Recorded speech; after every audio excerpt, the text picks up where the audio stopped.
So today we'll be talking on interpersonal relationships and communications.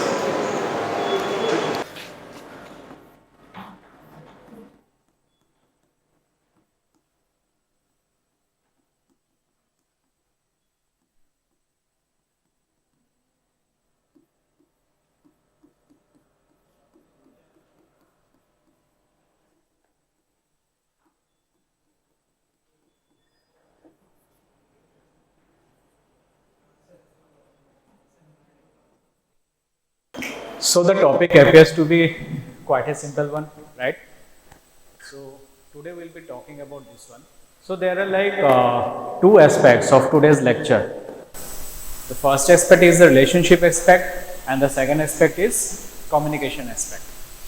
Now, I would like to start something about the importance of an effective communication. Effective communication and having effective relationship. Okay, so let's start with this.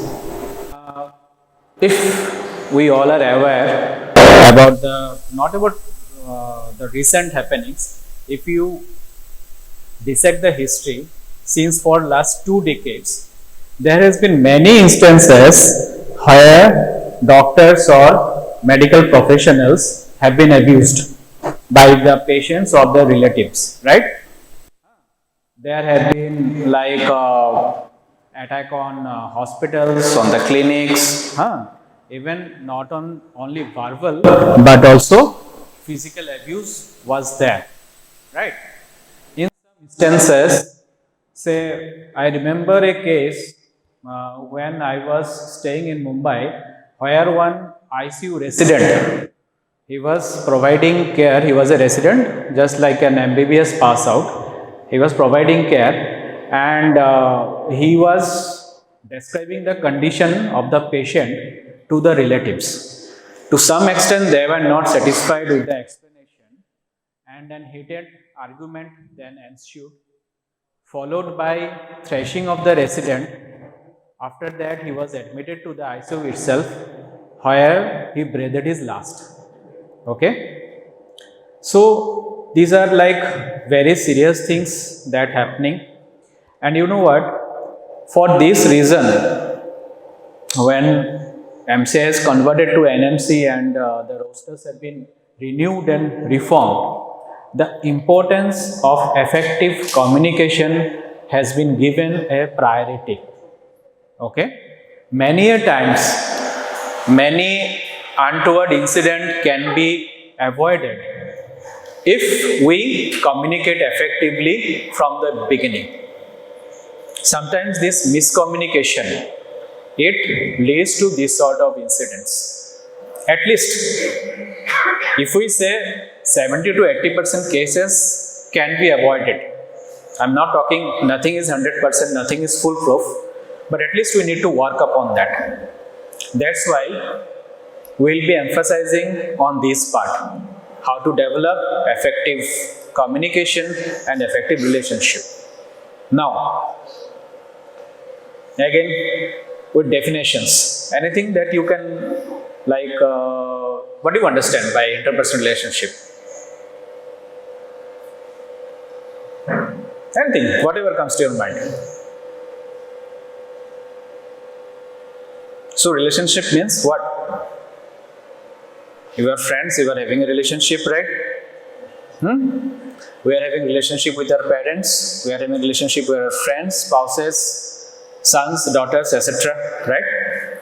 So relationship, to form a relationship, at least we need 2 persons.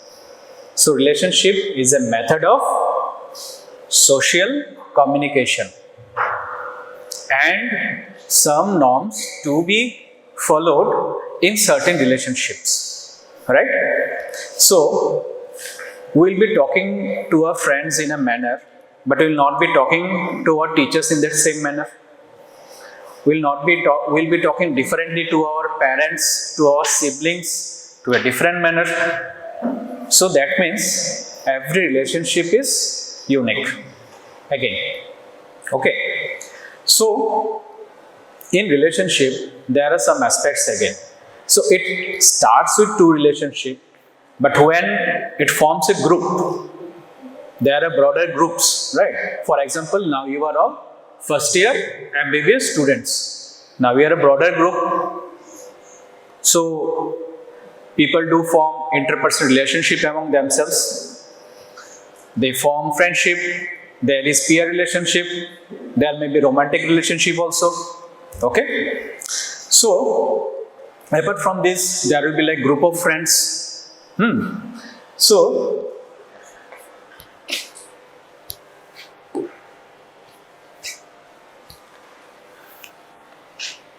now if we talk about a group relationship versus an two persons relationship.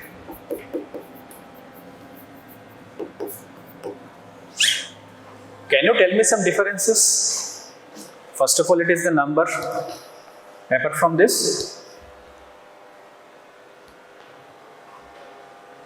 come on, some inputs. What may be the variance again? Please.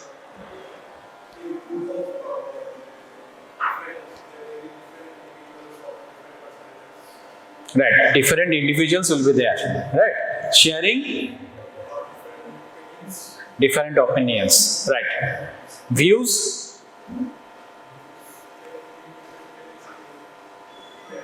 Views may be like common, or maybe it may be different also, right? So here we are forming, so in group, usually in a group there is always a shared interest. Okay, number one,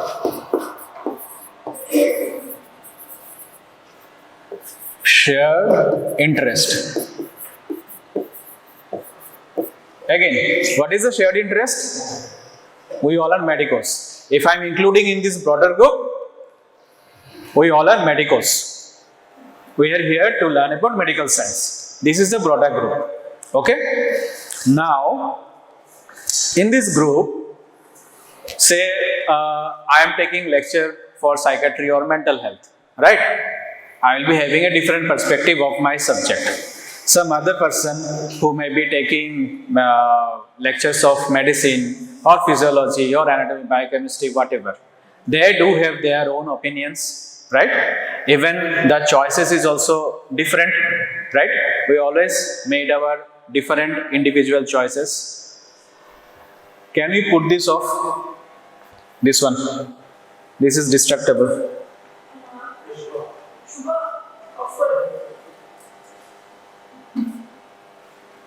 Okay. So then we need to, under this interest, we may have different opinions, different views. Okay. Now, to perform effectively, how should a group work? What should be the characteristics of a group to perform effectively?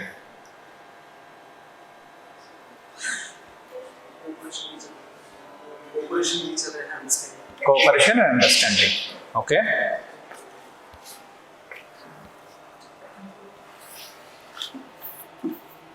Cooperation. Before that, something comes. Unity. Unity. Okay. Unity is a factor, but it is not always there. Okay. The first thing is a common understanding that how a group should perform. So, we will be having one common agenda about our objectives. Okay. So, it starts with the objective first. Objective or plural objectives. Okay. Second comes trust and loyalty. trust and loyalty among group members. Okay, then we will put this cooperation part now in number 3.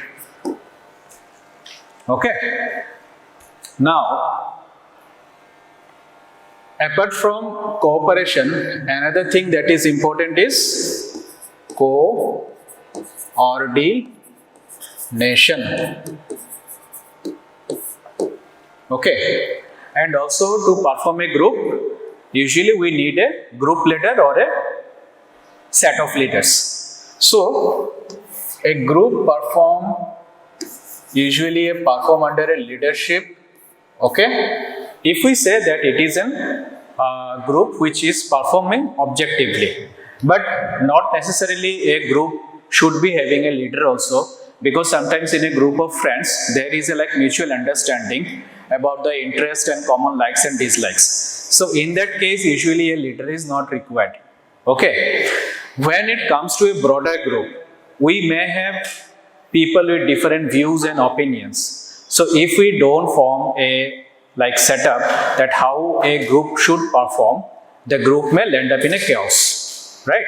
So here we should be defining this, and there are again respective what departments, right?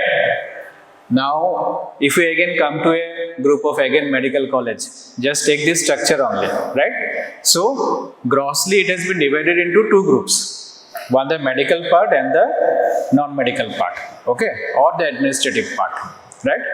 So the medical part, here again it comes exclusively that what should be the basic criteria, that the people should be a doctor, right? The administrative part, it can be both also, right? So again here comes about the need of traits, the individual traits that is required for a group to function. Okay, now after that there are subordinates, colleagues,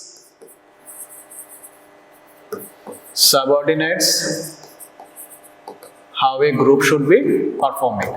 So I am talking of a here formal group. This is a formal group interaction, right? In informal group interaction, usually while making friends, usually choose about the likes and dislikes of the other person. Say for example, someone is fond of games. Okay, a group of people is fond of games. So they will be forming a group probably where people are like-minded playing games. Some may be like fond of reading, some may be fond of listening music or musicians. So they will be forming a different groups. Okay. Now in informal group interaction again, the mutual trust, respect, these are required. The third thing comes which is important is boundaries.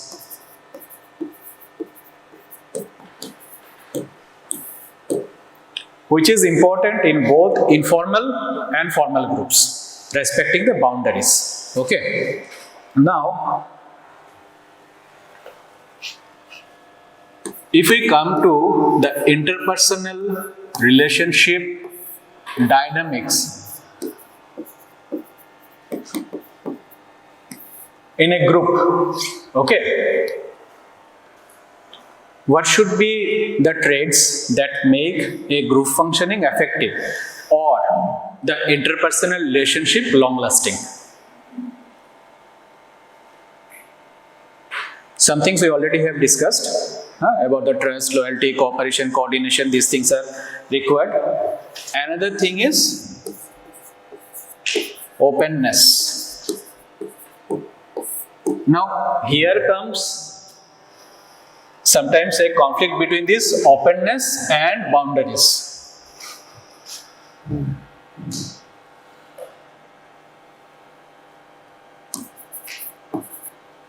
Okay. While in openness, it is to like share the personal detail, sharing personal details. Okay. Sometimes even the vulnerabilities also among the friends and all. But also it is important to respect the boundaries also.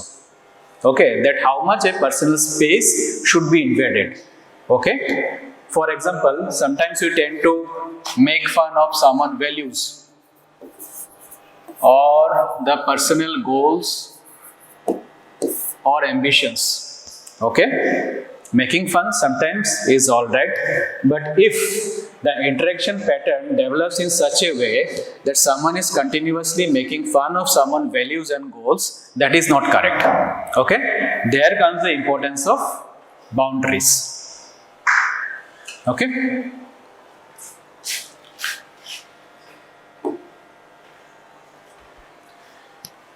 Now, another point that is important is effective communication.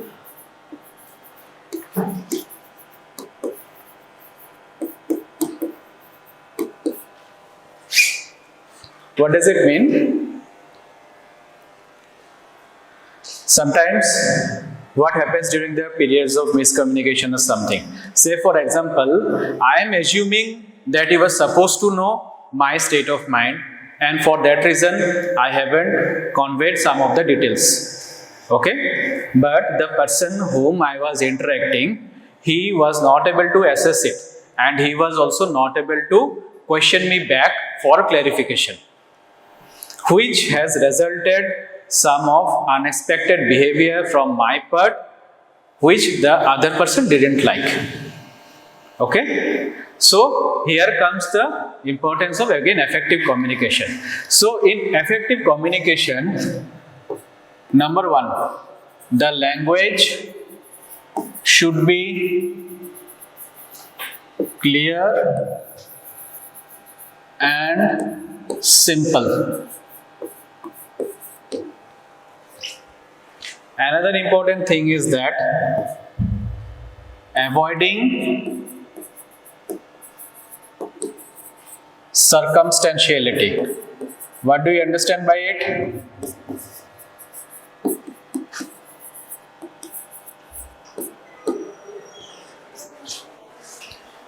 Sometimes we meet with some people. If I say, hi, hello, how are you? The person may start what has happened to him 5 years back. 5 years back it was like this, then I went there, after that I came here, after again I went somewhere else, then I met someone else, then I had to shift my base, and now this one is like this. So by the time he reached in his current situation, I have already lost my interest to listen to him, and I was also getting late for my other job. Okay? So this is known as circumstantiality. Circumstantiality means when a person is not able to come to the point and adds unnecessary details to the discussion. Okay? So sometimes in group communication also, the things that are important, it should be brief and crisp. So it should be brief and crisp. Okay?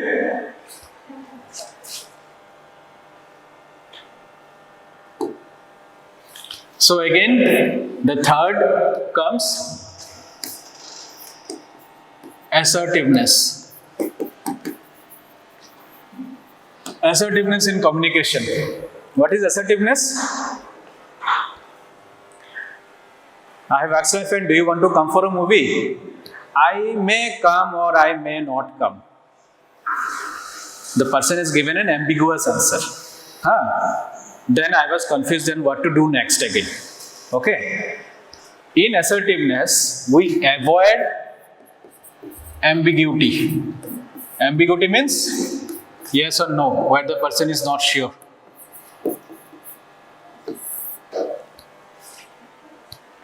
Right? Next one, if I am not able to understand what the other person is actually want to convey, we should give leading questions or ask to repeat it again. Giving, so first is repeat,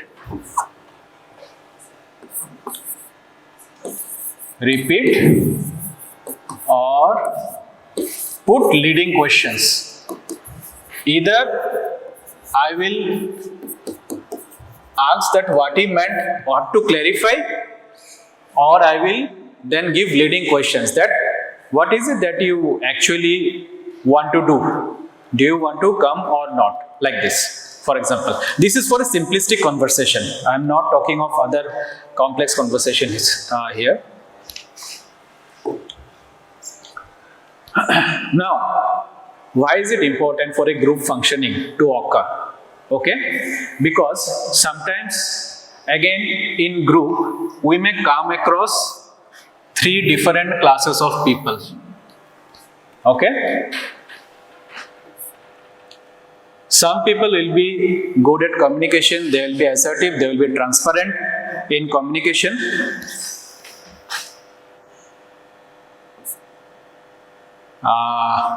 Have you watched the movie Good, Bad and Ugly?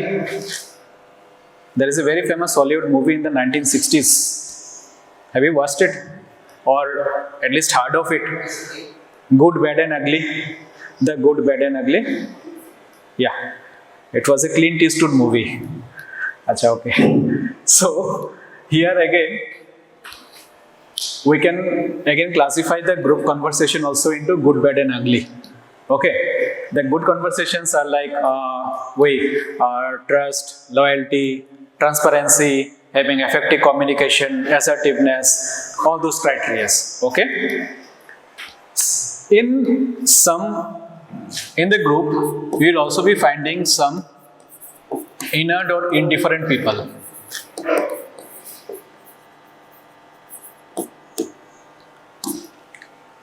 Heard of Emperor Nero, who played violin while the Rome was burning? Okay. Heard of it? So there was a Roman empire who was so much indifferent towards his state affairs that when Rome burnt, it is said that he was playing violin. Nero, right? So this is called nihilistic attitude. From that term, nihilism has come. Nihilism means the utter indifference and like everything is absent, nothing will be fruitful. Sab to moh maya hai. Like this sort of attitude. Okay. So in some group also you will be finding some Emperor Neros who will be inert or indifferent usually in the group. Okay. There will be again another class where people will be avoidant.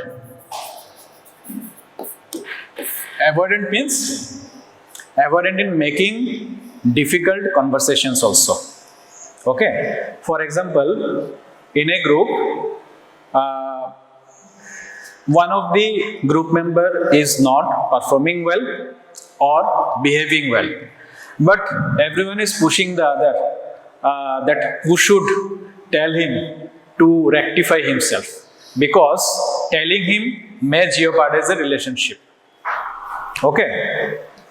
So sometimes we meet with the avoidant people also who keep on avoiding the problems in a group or also in the interaction pattern. Okay. Now the most dangerous ones. Any idea?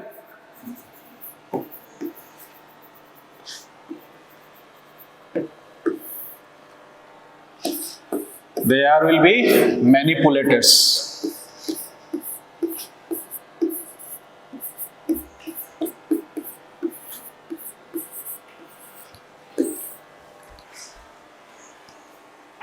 What do you understand by manipulators? Bolo.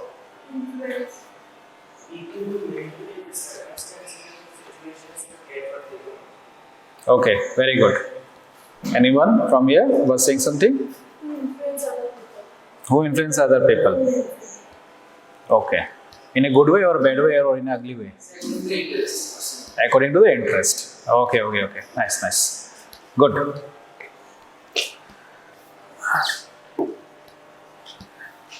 Usually, so what should be the criteria of the manipulators? They work on their own interest. Number one.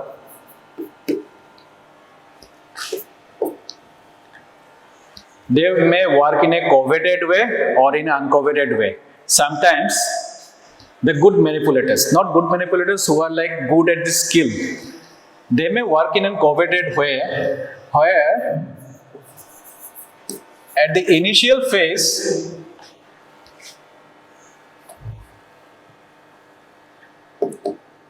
you will not be aware, that will be, the group members will be unaware of his intentions, or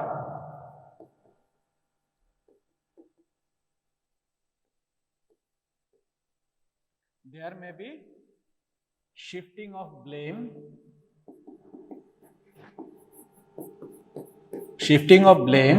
to other members, especially the vulnerable members.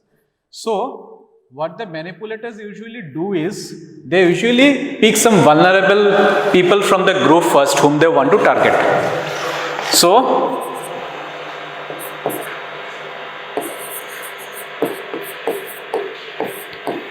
these vulnerable people are either targeted or they usually take the blame for the manipulators. Okay. Now, what happens is that sometimes the group interest is also undermined, and the manipulators, they usually are very good playing with the emotional perspective of the other group members. Okay. So what happens is that they may tend to do coercive actions. What is coercive actions?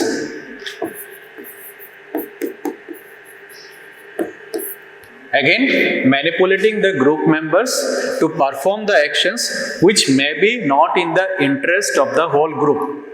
So what happens is that among the group, subgroups emerges. And sometimes an unhealthy competition for dominionship of the group emerges. Unhealthy competition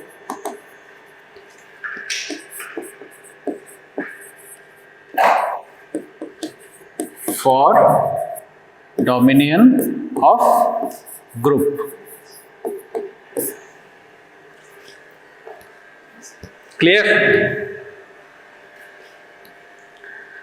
So, why are all these important? Because, as again, it is the molding phase of your life, right? It is the first phase. College, especially the MBBS one, it is the first phase where it is I will say it is a transitional phase rather. Where now you have finished your school and you will be studying your work, but work under supervision and guidance. Okay, so these things are very important while you will be shifting to the workplace, in a proper workplace where you will be then applying for a job or for the position of consultant or resident or wherever you work. So here the group activities, these are very important when the workplace starts, because if these are not met effectively, you have heard of this workplace stress, last time we have discussed, then there is every chance people may end up in this workplace stress. Okay, and again, we are talking about the workplace, but as a doctor, apart from your colleagues, you also have to deal with common people also. The person who are coming or seeking help from you, right? Not only with the person, you have to deal with whole of bunch of their family. What happens is that sometimes, say, while say you are doing your duties in emergency or in ICU or in any critical care, whatever. Say there are 3 patients waiting in the line and one patient has come to you, and say his or his family members has come to you to know about the condition of the patient. You have explained everything to your capacity. What is the current condition? What is the prognosis? What are the chances? Say probably if he needs a surgery or everything, blah blah, everything. Okay. Now after some time, two other people will be entering in the room. Sir, please explain the things to them also, or they will come individually. Sir, what has happened to him? You will be treating two other people, and in between he will be urging you to again explain a different person from the from that same family. Obviously, you may lose your temper. Say you have lost your cool, or say you didn't lost your cool. It may occur repeatedly. Different people may come in different timings asking you for explanation for the same patient. Okay, you may have explained very well at the every time that they are coming, and have also requested that please come together so that I can explain these things to you well. Okay, but there will be budging of the patient parties where you will not be able to perform your duty towards other patient. Right? Now what may have went wrong? Again, effective communication may not have been done. Sometimes what happens is that we forget to ask, who are you or how are you related to the patient? For example, the first person probably who came was just someone to the patient, say relative, or means a friend or someone who has asked for your explanation. Okay. Say after some time, the patient's uncle has come who live in the same house. Now again, that person is more important than the first person. So now again you have to explain. Now in the third time, the patient's father has come. And now if I have shown some jitteriness or some anger, he may get irritated again, and he may ask that I am the father, I should have get the first explanation. So, what went wrong actually? At the first time, I should have asked that who are you and how are you related to the patient. When I have heard that the person has answered that I am a friend or known or some neighbor, then I should have asked, please call the father of the patient or spouse of the patient, or some at least the family member who is residing with the patient, so that I could have saved all these problems. Right? So I didn't do effective communication here. I was not assertive. I didn't follow the rules that should have been there for an effective communication. Right? Many a times, while explaining the condition of the patient also, we may first start with the most serious aspect of the patient first. Say for example, one patient is on ventilator in ICU. Okay. So if a patient is on ventilator, that means the patient is critical. And in ICU, there is a protocol that you have to explain the condition of the patient every day and take high risk consent. That anytime anything may occur to the patient, or the patient may need resuscitation, CPR. Okay. Now, say the condition has deteriorated on part of the patient, and I didn't explain it properly, and after that I have, say, intubated the patient without their consent. So they may again come and charge, oh, I have heard that if someone go into the ventilator, he will never be revived. Is it true? Not true always. Yes, the ventilator carries risk. That means that it is not the fault of ventilator. That if someone is on ventilator, the patient is going to die. It means that the patient is critical enough that the patient may expire any time.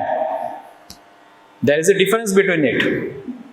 What the layman will understand is, putting a patient in ventilator is equivalent to killing the patient. You may have heard this many a times, that the patient was dead for a long time and he was kept in the ICU, and after 7 days he was declared dead. Right? What may have actually occurred? Do you think that it has occurred? No.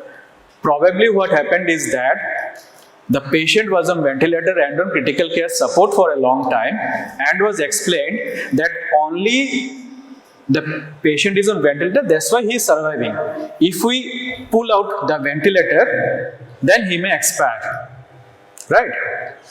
So, the support has continued for 7 days, and after that the patient died. So, these are the miscommunications usually that occurs with patient and the family members. Right? So, that is the importance of an effective communication. If we could communicate effectively with the patients and the relatives, many of the verbal or physical abuses we can avoid. Got me?